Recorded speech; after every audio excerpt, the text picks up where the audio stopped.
Stream, vamos lá. Aê! Salve, salve! Chegando aqui no pedaço, Marlon Adame, conexão com o microfone. Tá só faltando a sua conexão com o microfone aí, Marlon. Salve, meu bruxo. Nossa, peraí. Eu esqueci de uma coisa. Faltou o microfone lá. Não, aqui. Faltou o nosso microfone aqui agora. Só um minuto. Vamos lá. Vou ligar o nosso microfone aqui. Eu vou ter que fazer uma andança aqui, porque quando a gente faz, eu não preciso, né? Então agora eu vou ter que conectar o nosso microfone aqui. Opa. Aproveitando para ler aqui, ó. O André colocou muita luz, Celso. Obrigado pelas portas que você abre no meu coração.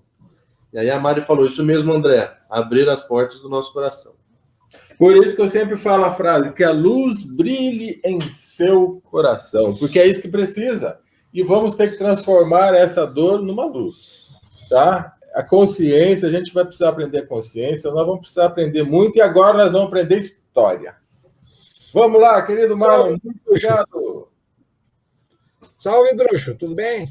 Salve, muito bem-vindo, uma satisfação enorme tê-lo aqui, um abraço para a esposa também. Já vou começar mostrando uma lembrança nossa aqui, ó. Ah, caneca Rádio da Terra. Cadê a minha? Cadê a minha? Não, a minha tá lá embaixo. Essa é raiz. Essa caneca é raiz. É de raiz. É igual as bombachas lá do Sul que vocês usam lá no Sul, né, Marlon? Você é descendente de família do Sul? Morou lá ou não? Eu sou da Serra Gaúcha. A Serra Gaúcha só tá em Brasília agora passeando com a esposa, né? Não, eu vim para cá para casar, né? Ela estava aqui já. Bom, Celso, o negócio é o seguinte. Vamos direto ao assunto, porque ele é denso. Vamos. Ele é denso, ele é... não é de todo complicado, mas ele precisa de uma certa cronologia para a gente poder entender esse estupim que foi aceso agora recentemente. Ok, vamos lá. Que não se ouve falar muito, diga de passagem. A grande mídia não está dando pelota para isso aí. Não mesmo. É muito grave. A Ucrânia, na verdade, ela tem uma região chamada Crimeia. A Crimeia, secularmente, ela sempre teve interesse de povos estrangeiros. Desde o tempo do Sacro Império Romano Germânico e dos mongóis, dos russos, eles sempre tiveram interesse nessa área. Primeiro, pela geografia, porque é um ponto estratégico. Está bem ali no que eles chamam de faixa de divisa continental, né? Na linha divisória entre a Europa e a Ásia. E de frente para o Oriente Médio, ou a mais conhecida como Ásia Menor. Né? No tempo que a gente estudava geografia, o Oriente Médio era Ásia Menor.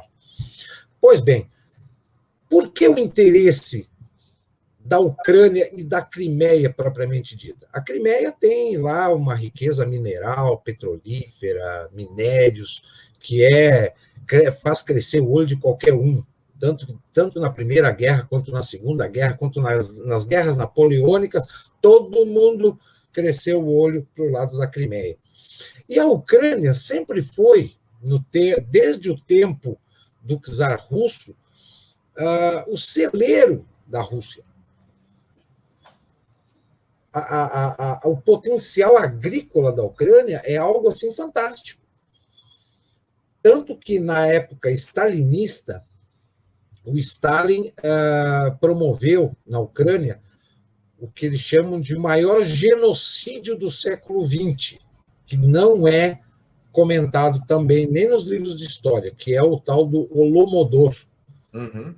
O Stalin pegou e confiscou toda a produção agrícola da Ucrânia.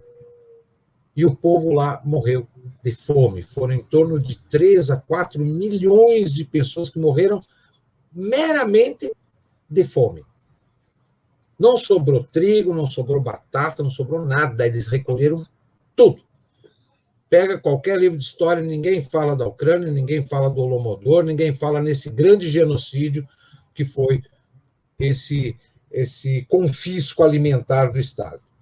Pois bem, nós temos dentro desse perfil da Ucrânia o lado agrícola e o lado das riquezas minerais da Crimeia, petróleo, gás,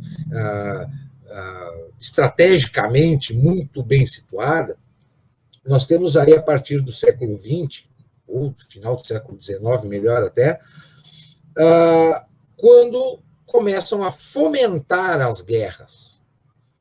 Porque o século XX ele foi avançando, ocorreram as mudanças globais que eram geradas pelas guerras. A guerra era o grande transformador da sociedade. As inovações vinham com as guerras.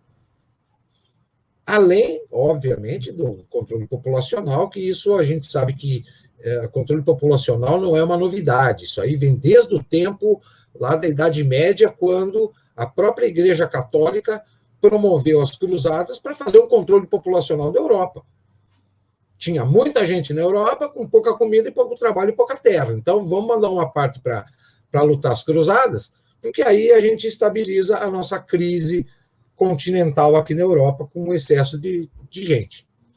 Então, o controle populacional não é nenhuma novidade. Só que, a partir da virada do século XIX para o XX, nós temos a formatação desses grupos de interesse, vamos dizer assim, para não dizer grupos conspiratórios globais. Hoje a gente sabe que existem vários grupos, nós temos os Illuminatis, nós temos os Bilderberg, nós temos o Clube de Roma, nós temos uma série de grupos de interesse jogados nos 4 costados do planeta, mas todos eles com o mesmo objetivo, que é o governo mundial. A partir daí, o que eles fazem? Eles fomentam crises, sejam elas guerras, sejam elas epidemias, sejam elas terrorismo, sejam elas tráfico de drogas. Eles fomentam, eles criam crises para que haja, no momento em que, aonde existe uma sociedade segura, eles não têm como mexer as peças do tabuleiro para melhorar a sua situação. Então, o que eles fazem? Sociedade insegura. Num canto, uma epidemia, no outro canto, uma guerra, no outro canto, nós temos um alto índice de criminalidade urbana, no outro canto, nós temos o tráfico internacional de drogas, e eles mantêm a sociedade hoje global em estado de atenção permanente. O último grande conflito que nós tivemos, qual foi? A Síria. Com o passar do tempo, foi acalmando, houve lá os debates, as intrigas entre americanos e russos, com a Turquia, com o Irã e tal, mas a coisa foi acalmando. E acalmou, ninguém mais fala em Síria. Ninguém mais quer saber se o povo lá está morrendo, deixou de morrer, se o Estado Islâmico está lá ou não está. Ninguém mais quer saber. Então, a questão do conflito em si é mais uma grande armação, mais uma mexida nas pecinhas do tabuleiro para que se mantenha o estado de insegurança, para que eles possam, de alguma maneira, é aquela coisa. Quando houve a primeira guerra da Crimeia, entre Rússia e Ucrânia, foi um momento, digamos, bem particular e até histórico. Os russos brigando com os ucranianos não é nenhuma novidade, é uma guerra secular. Só que agora tem a influência, tem o dedinho ali dos Estados Unidos, da União Europeia, dos grandes grupos sociopolíticos.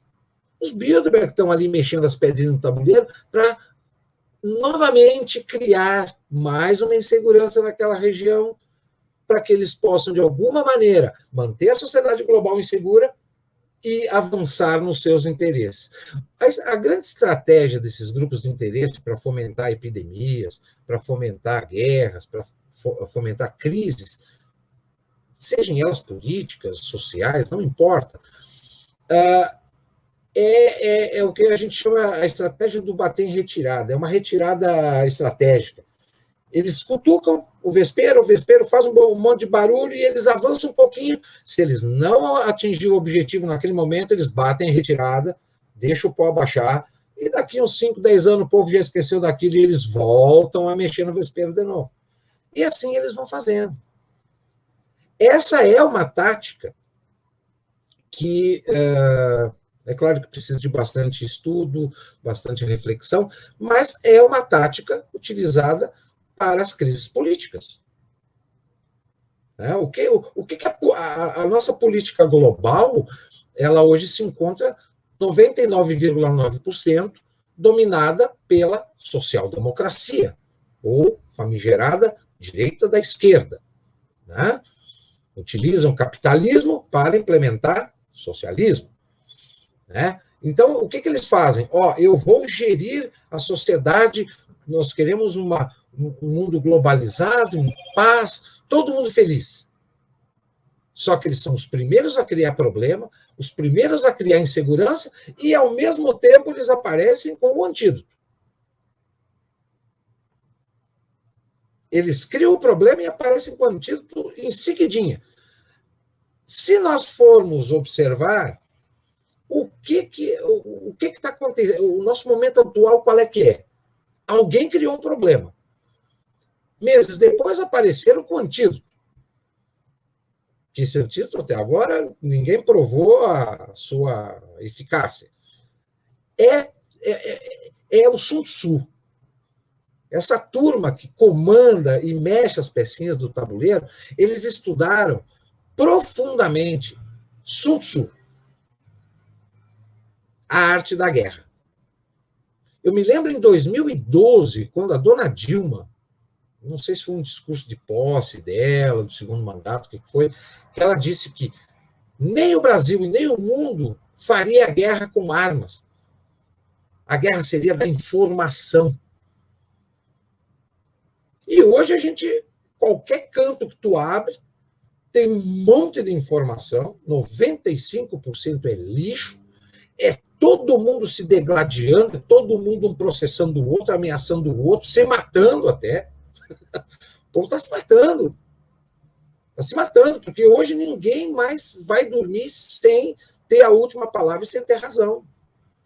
Independente da pauta. Seja Rússia e Ucrânia, seja picadinha, seja PT, Bolsonaro, não importa. A sociedade ela foi moldada ao longo das décadas, nós já estamos indo para a 9ª década de deformação e de formação de pessoas dentro deste perfil de insegurança plena e de confrontos perpétuos. Confrontos perpétuos. A Ucrânia, a Rússia, é perigoso? É perigoso se a gente for analisar e levar em consideração uma reflexão tanto quanto filosófica, dogmática até, se a gente observar, por exemplo, uma das profecias de Nostradamus, que dizia que a Terceira Guerra Mundial iniciaria na Ásia Menor. Então, ora se olha para o conflito Rússia-Ucrânia, ora se observa Teherã, ora se observa Síria, ora se observa Israel e Palestina, mas tudo gira ali, ó. Tudo gira ali. E por mais que as pessoas queiram desprezar as profecias de Nostradamus, existem inúmeros teóricos, inúmeros estudiosos que dizem que o grande estupim do mundo, dentro desse nosso contexto globalizado, moderno, avançado, tecnológico, o grande estupim chama-se Ásia Menor, Oriente Médio. E está ali naquela faixinha, sai da Rússia e termina aqui em Israel. Se pegar o mapa e tu tecer uma faixa, essa faixa ela desce praticamente em linha reta. Ali é o grande estupim do mundo. O resto vai ficar inseguro através do quê? Violência urbana, tráfico de droga, uma epidemia para cá, outra para lá. Nós já tivemos epidemia de HIV nos anos 80, nós já tivemos ebola, que ficou limitada à África, nós já tivemos H1N1, que, diga-se de passagem, atingiu mais a China, o resto do mundo não houve nenhuma consequência mais alarmante, mas desta vez, baseado nesse artigo que tu colocaste no início, e somando aquele vídeo que eu te mandei o link essa semana, tá? Nós passamos por um momento de um problema que foi criado nos anos 80. Quer dizer, eles estão sempre 30, 40, 50 anos à nossa frente. Mas ninguém para pensar se as guerras, se os conflitos armados, ou se as epidemias, qual é quem é alguém. Nada acontece por acaso. Nada acontece por acaso. Ninguém vai patentear vírus nos anos 70, nos anos 80, à toa. Como faz o seu David Rockefeller desde os anos 70.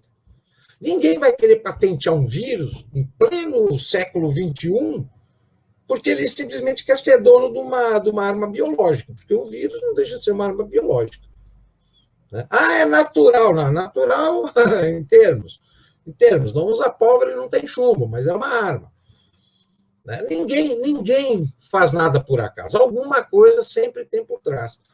Só que como as pessoas elas foram deformadas, ou elas foram formadas para não enfrentar crises, mas sim simplesmente ligar o interruptor do pânico e do medo, as pessoas não conseguem fazer uma reflexão e o questionamento básico.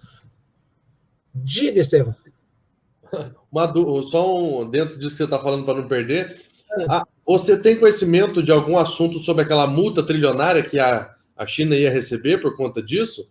Porque falaram nisso e depois não falaram mais. Eu já vou chegar lá, eu já vou chegar na China. Porque essa multa é uma prova clara da criação do bicho. A China vai ser a finaleira para fechar o bojo. Tá, e só aproveitando aí, a Lia deixou uma pergunta já, se quiser responder agora ou depois no contexto. Será que vai acontecer uma terceira G? Olha, é mais fácil se manter nessa guerra silenciosa através do terrorismo, do tráfico de droga, da epidemia, do que uma terceira grande guerra mundial como nós tivemos na década de 30. Eu não sou contra, não é que eu seja contra, mas, infelizmente, é muito mais honesto e justo uma guerra armada do que uma guerra silenciosa como a gente está vivendo nos últimos 30 anos. Porque a guerra armada, os exércitos vão se enfrentar, aquele que for mais forte vai vencer, e aquele que não tem bala na agulha nem na guerra vai entrar. Simples assim. Simples assim. Nós temos perdedor, nós temos vencedor, e nós temos aqueles que, eu não tenho bala na agulha, eu não vou entrar nessa briga. Agora, nessa guerra silenciosa que esses grupos de interesse totalmente ligados à ala da social-democracia, eles fomentam há mais de 30 anos, eu chamo de... Isso é desumano. Porque numa guerra, se eu tenho uma guerra, eu vou correr para algum lugar, eu vou me proteger. Agora, hoje, a gente se protege aonde? Nem dentro de casa a gente está protegido. Nem dentro de casa a gente tem mais proteção, tem segurança. A gente abre os jornais, os sites, liga a televisão, dá até medo, porque é tiro para cá, invasão para lá, esfaqueamento, tem de tudo. Pai matando filho, filho matando pai, marido matando esposa. E o pior é que essa insegurança, esse pânico, esse medo generalizado, que não é só por causa desse bicho novo, não. É um pânico e um medo generalizado de tudo. Tu vai somando. Né? No momento que tu perde a tua sensação de segurança, é aonde dispara o gatilho do pânico e do medo. E o pior é que esse gatilho foi acionado e eu não sei quando é que ele vai ser desligado, porque com quem eu converso, as pessoas estão assim, de cabelo em pé, sabe? Elas estão adoecendo pelo medo e pelo pânico delas. Nível de suicídio crescendo assustadoramente. Para te ter uma ideia, Celso, eu tenho um primo que mora na Alemanha e eu consigo informações direto lá com ele, da mídia oficial e do que circula por lá. Nesse último ano, quadriplicou o número de suicídios na Alemanha. Quer dizer, o alemão já tem, por tradição, resolver problema arrumando 5 metros de corda e um pinheiro, né? Com o gatilho do medo e do pânico, quadriplicou os suicídios na Alemanha. Quer dizer, as pessoas estão adoecendo. Se não vai adoecer de um jeito, vai adoecer de outro. Não existe fórmula mágica. Não existe fórmula mágica. Todo mundo que me fala, eu repito esse mantra. Não tem fórmula mágica. Ou tu aperta a cabeça em cima do pescoço e segue o teu raciocínio, a tua linha de pensamento, ou então tu vai ser mais uma ovelhinha indo para o batedouro. Porque hoje a sociedade global ela está sendo uma encruzilhada. Tem um caminho que é dos especialistas. Né? Os especialistas mandam para lá. Os políticos mandam para cá. A OMS e a ONU mandam para frente.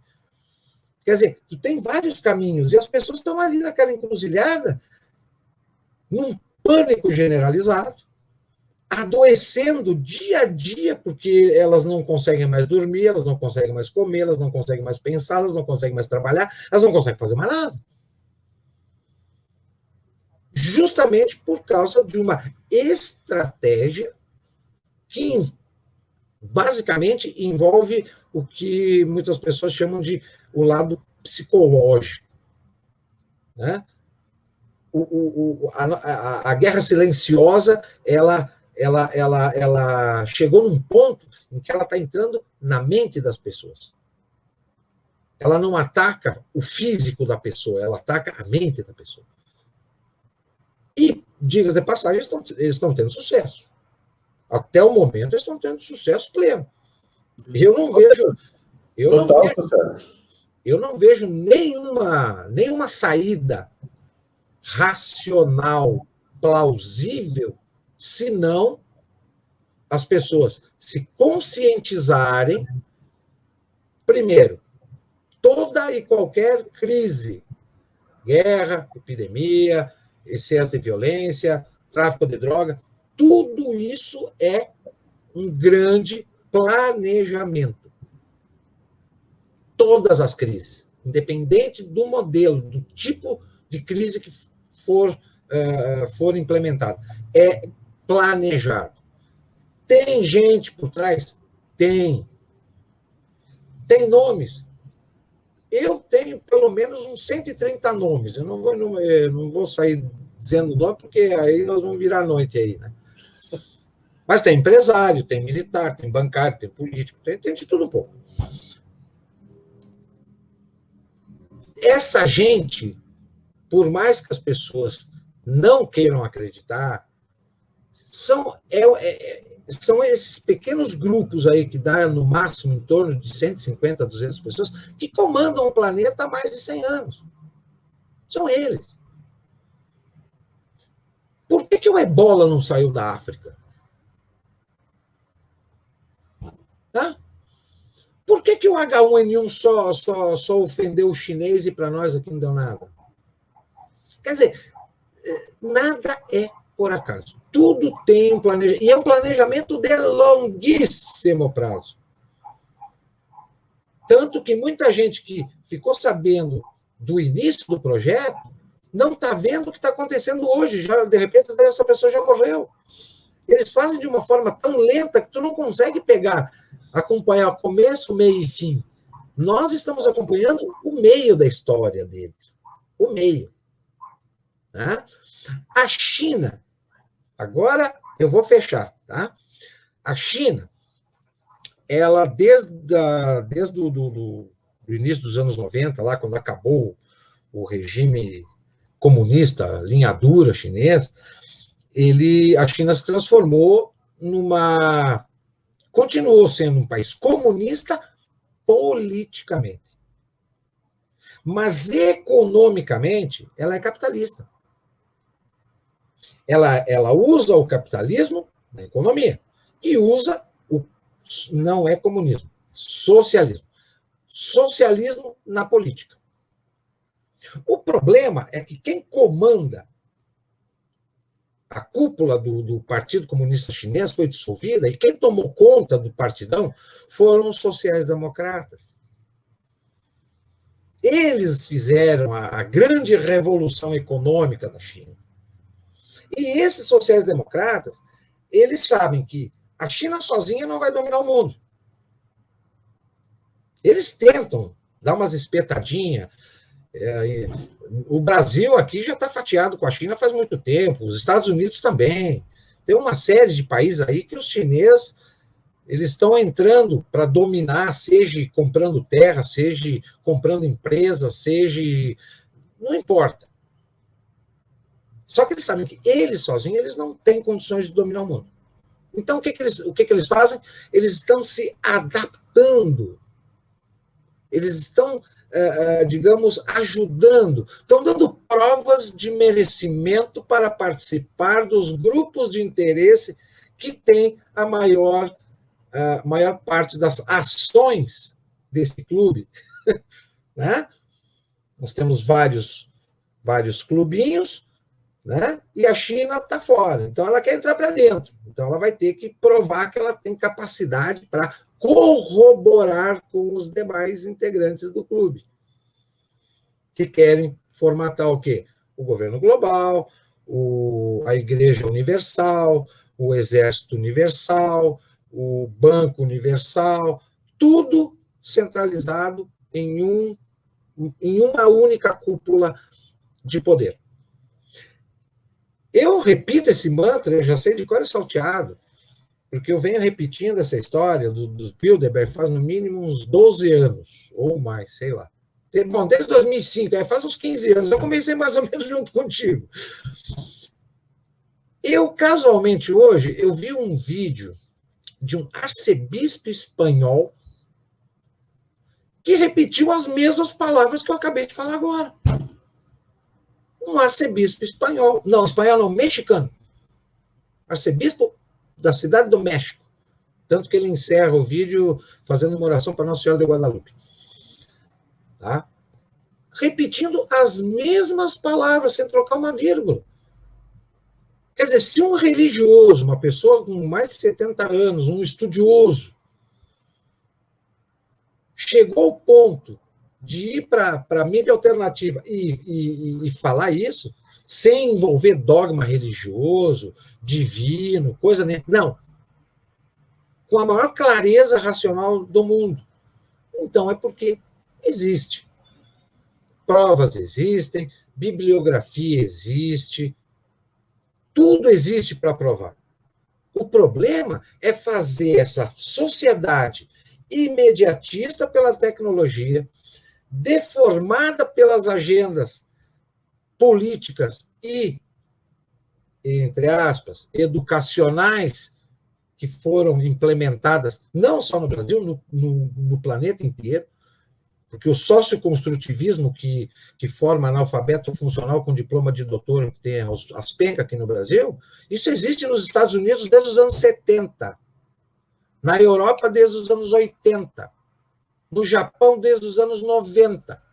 E nós, para variar, o Brasil sempre algumas décadas atrasadas, mas nós, nos anos 2000, o seu FHC e a social-democracia baixou aqui também.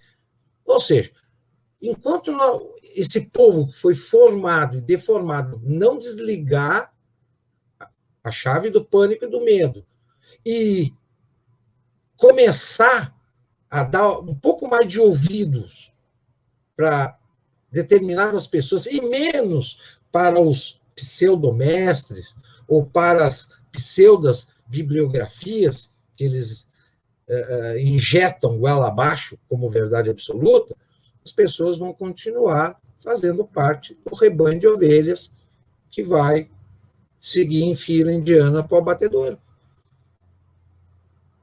Diga, Esther. Dúvida aqui, ó. O pessoal já mandou aqui, ó. Aproveitando isso que você falou. Se eles pregam a desunião, só nos resta juntar as ovelhas? Foi a pergunta do Emerson. E tem mais uma depois. Tá.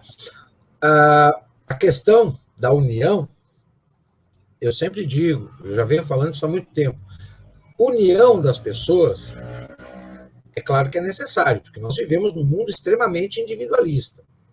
Né? Cada um por si, Deus por todos. O Celso falava anteriormente a questão de sermos mais humanos, mais solidários. O problema é que o que a gente observa é uma humanidade, uma solidariedade fomentada como se fosse uma moda. Não é uma coisa... A solidariedade é um sentimento individual, a pessoa tem que sentir o seu sentimento solidário. Mas hoje, essa sociedade individualista e consumista, o que ela faz? Ela consegue banalizar a solidariedade. É uma modinha temporária. Eu vou passar um mês distribuindo cesta básica.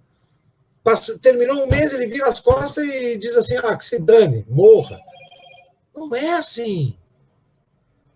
Isso não é solidariedade. A pessoa tem que ter, primeiro, ciência profunda dos fatos.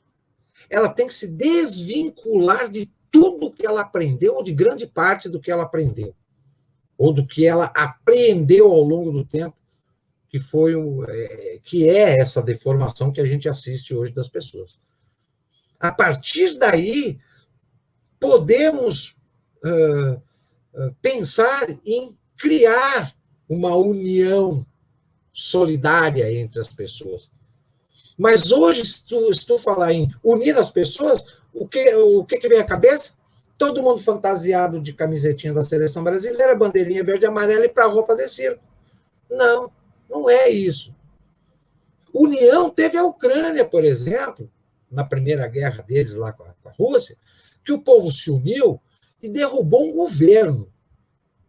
Derrubou um governo com as próprias mãos. Enfrentou o exército russo de peito aberto.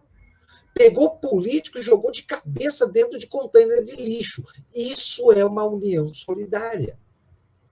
Não é convocado em rede social. Não é manifestaçãozinha de rua com hora marcada e fantasia combinada. As pessoas lá estavam conscientes, foram solidárias umas com as outras. Frio de 10 graus abaixo de zero, ninguém arreda o pé. Isso é união. Coisa que o brasileiro não tem, não sabe o que é. O brasileiro bate no peito e diz, eu sou livre. Aonde? Aonde que eu sou livre? Aonde que eu sou livre? Se eu for livre, eu vou ser processado, eu vou para a cadeia, eu vou gastar o que eu tenho, o que eu não tenho, para tentar pagar um advogado, para me defender. Que liberdade eu tenho? Só porque eu posso sair de casa no que eu quero e voltar no que eu quero? Isso é liberdade? Não, isso não é liberdade. Isso não é liberdade. Comentava hoje à tarde com um amigo, que ele me perguntou, o que tu acha agora? As escolas não podem mais abrir. Eu falei, pois é, mas as pessoas são livres para chegar, ir lá para frente da escola e dizer, abre essa porcaria que eu quero que meu filho estude. Não, todo mundo obedece o que um pseudo-gestor, um pseudo-político, um pseudo-pedagogo especialista diz que agora não é hora para mandar criança para a sala de aula. Ou a pessoa é livre e ela tem atitude, ou ela vai ter que se limitar a essa pseudo-liberdade que ela vive. Diga, Céu. Vamos lá, mais um. Aproveitar aqui, ó. Regilene Adam. Acho que eu estou sendo claro, né? Sim. Estou só aproveitando para ler a dúvida do pessoal aí. Toca o baile. Regilene Adam perguntou: podemos dizer que o problema Ucrânia versus Rússia Oriente Médio se diluem em face desse planejamento estratégico semiótico mundial de dizimação populacional generalizado? Perfeitamente, é isso aí. Deixa eu só colocar um ponto aqui, Marlon. Nós temos hoje, tá? Eu tenho informações direto lá da região, nós temos hoje 41 mil soldados ali na região de Donbass, 42 mil soldados na região da Crimeia, do lado russo, e 40 mil chegando do lado da OTAN, né, ali do conglomerado. Então, temos 120 mil soldados hoje na região. Ok. Só tem um detalhe bastante importante, Celso. O que são esses 50 mil soldados comparado ao 1 milhão de russos que vivem na Crimeia? 1 milhão de russos residentes, se esses 50 mil soldados chegar lá e der um fuzil para cada cidadão russo que vive lá, eles não têm 50 mil soldados, eles têm 1 milhão e 50 mil. Porque o russo, ele vai para a guerra, é da natureza dele. É do perfil dele. Essa situação da Rússia e da Crimeia me recorda muito o conflito entre Alemanha e Polônia no início da Segunda Guerra Mundial. Os poloneses, existia uma comunidade alemã dentro do território polonês. Eles ficaram lá, esse grande número de alemães ficaram dentro do território polonês por causa da Primeira Guerra. Eles redesenharam o mapa, criaram a Polônia em 1918, né? E diminuiu o território alemão e aqueles alemães ficaram para o lado polonês. Em 1939, a Alemanha foi defender a comunidade alemã em solo polonês. Todo mundo diz que a Alemanha agrediu a Polônia e aí começou a Segunda Guerra, né? Não. Os poloneses estavam dizimando os alemães dentro da Polônia com auxílio soviético. E a Alemanha invadiu a Polônia para defender os seus nacionais que viviam dentro da Polônia, por causa de um redesenho do mapa europeu. E que, na verdade, a Alemanha nem chegou a invadir a Polônia, porque quem deu o primeiro tiro na fronteira foram soldados russos que tinham matado soldados alemães na fronteira e vestiram as fardas deles. Então, esse conflito russo-ucraniano me lembra dessa passagem. Porque existe uma comunidade de 1 milhão de russos dentro da Ucrânia, que a Rússia tenta, de alguma maneira, se impor, porque existem 1 milhão de cidadãos russos lá dentro, e a Ucrânia chega e diz assim, bom, se o problema são os cidadãos russos que estão aqui, nós vamos deportar eles. Só que eles não querem sair de lá. Porque aí existem os interesses políticos, porque grande parte desses russos que estão dentro da Ucrânia são agentes do governo, são pessoas que estão lá a serviço do governo russo, né? Existem os interesses econômicos. Então, nós temos aí, são dois cenários, né? O cenário russo-ucraniano, a gente tem um perfil. Se tu pegar o cenário chinês, com relação à introdução deles dentro do grande clube globalista, nós temos um outro cenário, que é uma outra guerra. E nós fizemos parte dessa guerra porque, queira ou não, a gente tem contato com a China, a gente está sofrendo algo que iniciou na China. Então, são situações isoladas, mas que convergem ao final, porque todos eles têm a mesma mãozinha e o mesmo objetivo. Marlon, isso me lembrou também algo ocorrido no Brasil, só como referência aqui, quando você mencionou do soldado russo.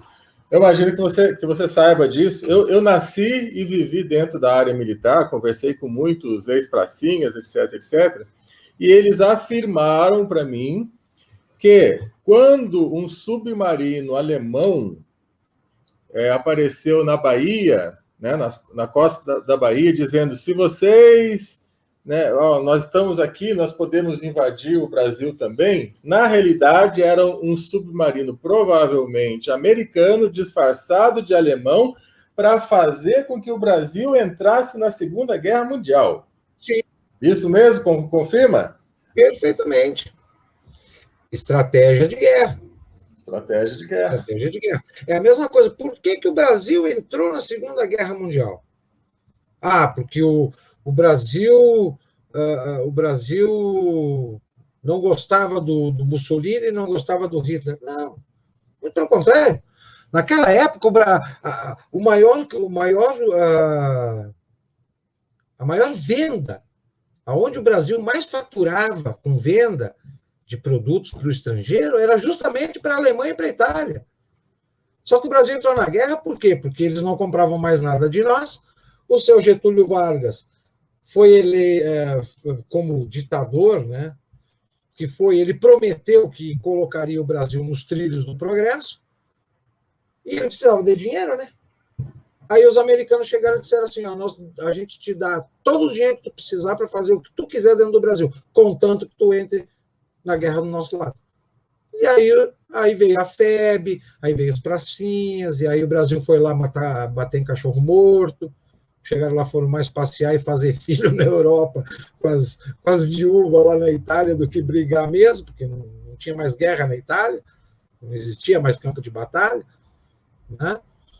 Então, são situações pontuais, mas por trás de cada situação tem o dedo, tem um objetivo, tem um planejamento. Para você ter uma ideia, a Primeira Guerra Mundial ela foi planejada no final do século XIX. 1896, 97, os caras fizeram o planejamento para estourar a guerra em 1914. E quando estourou a Segunda Guerra, foi o mesmo grupo que provocou. E assim vai. Só que eles conseguiram se organizar melhor a partir dos anos 50. Depois da Segunda Guerra Mundial, lá nos anos 50, eles conseguiram se organizar melhor, e nesses 60, 70 anos que se passaram da guerra, eles só vêm crescendo, e eu não consigo ver uma saída a não ser... eu acho que nós vamos ser uns caçados, Celso. Entre aqueles que vão dobrar o joelho e aqueles que vão ser caçados, eu acho que nós vamos fazer parte do time dos caçados. Pois é. Eu gostaria aqui só de dar uma mensagem para quem está assistindo. Nós estamos falando somente, talvez, uns 10%, tá? Que a gente tem que medir palavras aqui, porque a coisa é muito mais profunda. A gente está falando um pouquinho assim para vocês entenderem que tudo já é planejado com antecedência. Eu tô sendo bastante objetivo e bastante sucinto, e também tem que medir palavras, né? Mas eu acho que eu consigo, de alguma forma, deixar claro que não adianta manter nem o medo, nem o pânico. Foi que nem no final do ano passado. Vocês vão viajar de férias, tá doido, olha a pandemia, olha o perigo. Eu fui lá para o sul, eu rodei 6.000 quilômetros, eu fui para minha cidade, eu fui até lá na Lagoa dos Patos, fui até Pelotas. Voltei, entrei num monte de lugar, falei com um monte de gente. Mas tudo bem, me cuidei, usei minha máscarazinha, meu alquinho, né? Tudo dentro dos conformes. Estou aqui firme e forte, não perco sono, não perco apetite, não perco nada. Se depender de mim, eu não vou ficar doente. Mas não vou mesmo. Literalmente. Assim como aconteceu na época do H1N1, todo mundo, tem que vacinar. Eu até hoje não tomei nenhuma vacina, nem para influenza e nem para H1N1. E nem resfriado pego. Quer dizer, agora, Ó, o grande remédio está aqui, ó. Aqui é que está o grande remédio. Está dentro da cabeça de cada um. Tu escolhe. Ou tu quer viver no pânico e seguindo tudo que tu ouve, ou tu quer ter uma vida racional, normal e saudável. Só tem duas opções. Não tem outra. Esse é o maior ataque deles, né? O medo faz com que a nossa imunidade abaixe, e aí você se autoprograma com aquela informação repetidas vezes e afunda, sucumbe. E aí eles dizem, viu só como que era perigoso? É aquela coisa. Ah, eu senti o enjoo. Ah, corre para a farmácia. Não, eu não corro para a farmácia, eu tomo chá de salve. A natureza cura, né? Pois é, né? A farmácia e último caso, né? A hora que não tem mais jeito, a gente apela porque está aí para isso, né? Na necessidade. Mas fora isso, pois é, meus amigos, dúvidas. Levando em consideração uma outra coisa, Celso, a China, ela precisa derrubar a farmácia natural dela e permita que os laboratórios farmacêuticos entrem lá dentro. Que aí é que está a grande briga. 1 bilhão,6 chineses não querem remédio farmacêutico, eles querem a farmácia natural deles. Tradição, né? Tradição. E aí é que está a briga. O que Mas não, garanto que se ela fizer uma consultoria com a tia que avisa aqui do Brasil, ela consegue facinho. Porque aqui tá dominado. Dá para cantar o funk aquele, né? Tá dominado. Dá mesmo. Total. Aproveitar para ler uma dúvida aqui, ó. Ali a Márcia colocou. Se o bicho é uma arma biológica para a redução da... Não, o bicho é uma arma biológica para a redução da população? Sendo afirmativo, acredita que haverá a criação de um bicho mais potente que esse, que já está aí? Eles já têm. Eles já têm.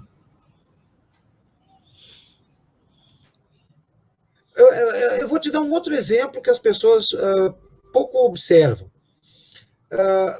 Há 40 anos atrás, o Celso vai me confirmar isso, há 40 anos atrás se ouvia falar em casos de câncer.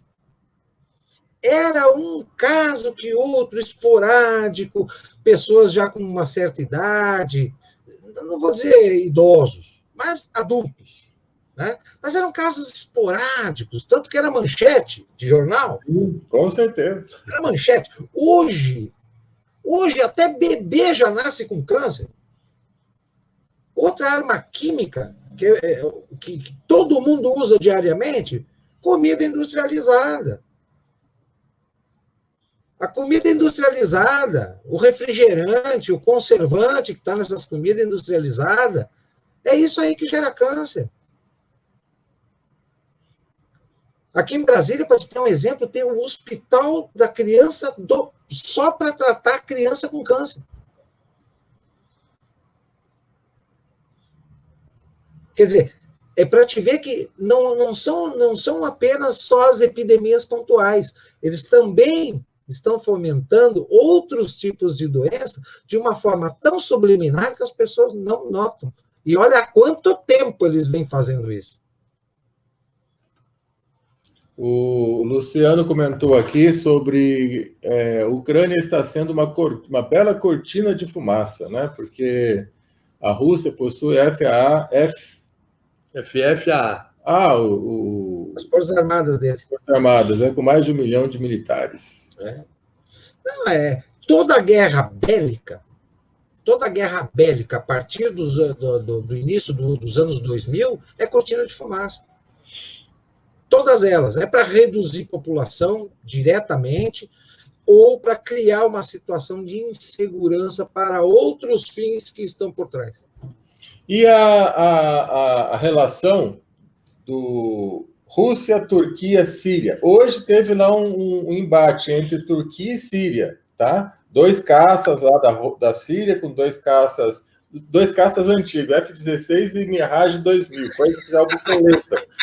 Mas os dois estão lá, um brigando com o outro. O que tem a ver a Rússia com a Turquia e a Síria? Qual que é a jogada por trás aí? O que a gente pode observar dessa trinca é que eles... Vamos comparar Rússia, Turquia e Irã, é a mesma faixa, aquela que eu te falei, geográfica, ó. É a linha reta. Tá? Isso, desce ali, Crimeia, vai para baixo. Como se fosse o eixo no tempo da Segunda Guerra, Alemanha, Itália e Japão. Então, eles formaram o eixo ocidental, OTAN, Estados Unidos, por um lado. O Japão está no cabresto dos americanos, não apita. Todo o Oriente, a Coreia do Sul, o Japão, tá, aqueles países do Oriente, estão tudo na mão dos americanos. Mais a OTAN, e aí eles criaram esse eixo, que é o eixo do estupim, que é no meio. A Síria, coitada, ela só tem lá o presidente que vive da fortuna que ele tinha fora do país, nos bancos suíços, etc. A Síria não... Coitada. Aquilo lá e nada é a mesma coisa. Tem mais sírio no Brasil do que no próprio país. Né? A Turquia, ela tenta, de alguma forma, construir um perfil de democracia espelhado na democracia russa. Que o Putin, por exemplo, agora, semana passada, assinou um decreto lá que ele vai poder disputar a eleição até 2036. Mas ele é eleito. Ele não é ditador, ele é eleito. O povo elege Putin. O Putin não sai de lá porque o povo elege. É que nem aqui no Brasil. Sai o FHC, entra o Lula, sai o Lula, entra a Dilma. Mas estava porcaria, mas o povo elegeu. O povo elegeu. Então, é aquela coisa. Eles montam o circo, criam o problema, ou eles trazem a solução, ou eles jogam a culpa no colo do eleitor. Simples assim. E a Turquia está do mesmo jeito. A Turquia quer ser o espelho do modelo político russo. E o próprio Oriente Médio, né? O Oriente Médio ali, nós ainda temos várias monarquias, por exemplo. Temos a monarquia da Arábia Saudita, da Jordânia, tem alguns países do Oriente Médio ainda que são monarquias muito conservadoras, né? Só que lá eles não metem muito o nariz, e quando metem o nariz, botam a Israel para fazer a ponta de lança, né? Porque ali tem a questão do petróleo, o planeta ainda não está desvinculado do petróleo, então eles precisam manter aquilo ali meio quieto, engolir lá o príncipe da Arábia Saudita, o rei da Jordânia, as tradições árabes lá, justamente por causa do petróleo só. Senão eles já tinham entrado lá e já tinham transformado o Oriente Médio num segundo Oriente, que hoje o Japão, Tóquio é uma cópia de Nova York, Seul é uma cópia de Nova York. Então, o American Way of Life, depois da guerra, tomou conta do Extremo Oriente, só não conseguiu entrar no Oriente Médio, porque são muito conservadores, tem história, tem tradição. Aí vem aquela questão do Islã, que é uma religião, mas é uma religião que ela coloca muitas barreiras nas questões políticas e nos debates políticos. Eles colocam eles colocam a religião acima da política, enquanto o Ocidente faz o contrário, a política está acima da religião, né? Então, mas o entrave todo do Oriente Médio com o Ocidente é só a questão do petróleo, nada mais do que isso. Tem aqui mais alguma coisa? Temos aqui uns elogios. A Preta Colombo falou: que bom ouvir pessoas inteligentes, obrigada. E o André falou: Marlon, você é top, gostei de você. Obrigado. Que obrigado. bom, eu vou deixar uma sugestão. Estamos aqui, então, para encerrar nosso programa. Vou deixar o Marlon fazer as considerações finais, mas eu quero fazer uma pergunta para todo mundo que está assistindo aqui agora e quem vai assistir depois.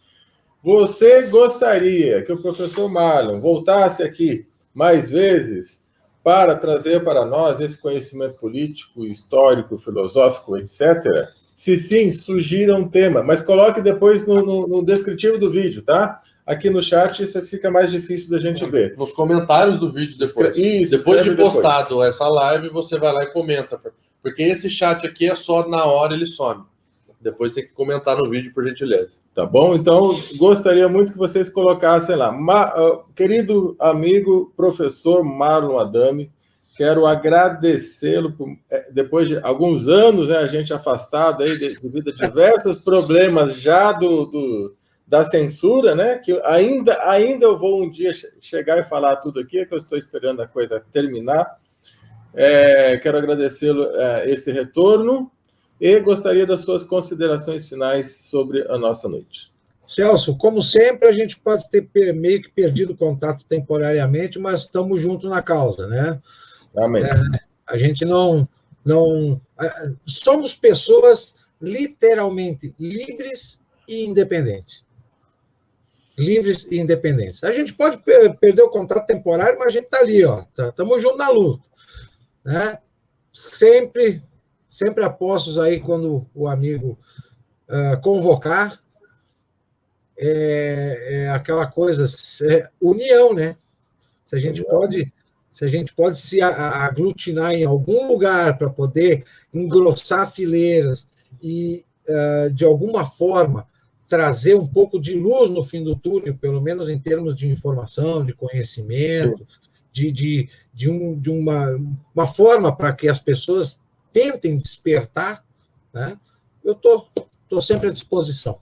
Que ótimo, Mário, porque as pessoas acabam usando muito sensacionalismo, informações equivocadas, às vezes, né, por falta de estudo, às vezes por interesses escusos, passam informações erradas, e aqui a gente não gosta disso. Nós gostamos de passar aquilo que realmente está ocorrendo, tá? Então, eu quero que realmente você que está assistindo nesse momento, deixe depois no comentário do vídeo e o que você achou, a sua sugestão para próximas pautas, nesse sentido também sociopolítico, econômico, guerras, Bilderbergs, né, Illuminati.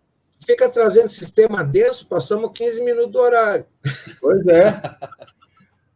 Tá? Então, a gente vai trazer isso, obviamente, de uma forma que seja possível ser falada, mas que é importante a gente ter essa ciência para não fazer de novo errado. Tá? Marlon, mais uma vez, muito obrigado. Boa noite a todos. Valeu, obrigado. Valeu, boa noite a todo mundo. Até breve. Valeu, obrigado.